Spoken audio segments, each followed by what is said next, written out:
Do'stlar, xorijiy saytda kurs uchun to'lov qilishga kim yordam bera oladi? Men o'rniga naqd pul beraman. Buni o'zingiz onlayn to'lasangiz bo'lmaydimi? Qanday qilib?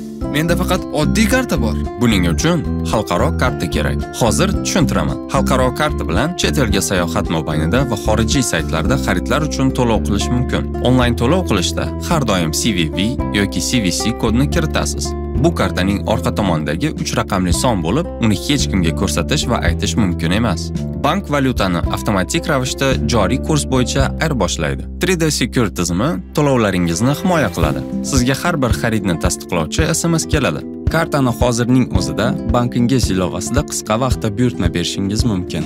Ilovada xavfsizlikni boshqarish juda oson. Limitlarni o'rnating va kerakli amaliyot turlarini ulang. Bank karta minimal depozitni belgilaydi. Ushbu qiymatdan foydalanib bo'lmaydi va u kurs o'zgarishlarida kafolat sifatida xizmat qiladi. Depozit karta yopilganda qaytarib beriladi. Rahmat. Kartani qanday qilib ochsam va foydalanishni boshlasam bo'ladi? Bank ilovasini oching, kartaga buyurtma berishni tanlang, virtual turini belgilang, karta ochishni tasdiqlang, faollashtiring va foydalanishni boshlang.